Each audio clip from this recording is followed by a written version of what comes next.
In today's video, I'm going to teach you how to edit your Substack name. Whether you're looking to rebrand or just make a small tweak for clarity, I'll guide you through this simple process. If you're ready, let's get started. First, you'll need to access your Substack dashboard. You can do this by logging into your Substack account.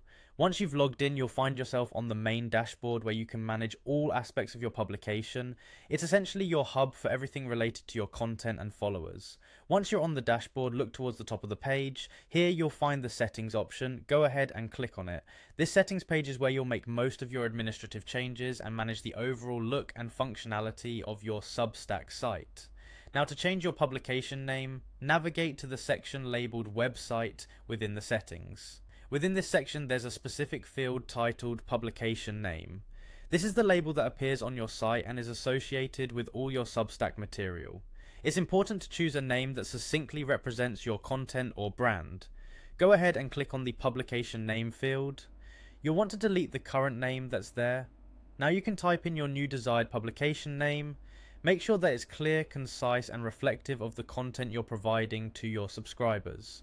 Once you've entered your new publication name, look towards the bottom or lower section of the settings area. There you'll find a Save button. Click this to apply your changes. It's always a good idea to double check the new name before saving to ensure everything is spelled correctly and appears just as you want it. After saving, the changes will update immediately across your Substack site and any related emails. This means that anyone visiting your site or receiving your newsletters will see your new publication name, keeping everything consistent and current. If you're in the mood for additional customization, you might want to consider changing your publication's subdomain, which is essentially the URL people use to access your site.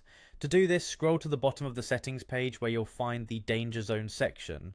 Within this area, there's an option for Change Subdomain. It's an important decision as changing your subdomain can break existing links. However, you have the option to change it without breaking links, but note that this can only be done once. That's it for today's tutorial on editing your Substack name. Remember, a clear and fitting publication name can greatly enhance the connection with your audience. Thanks for watching and happy publishing.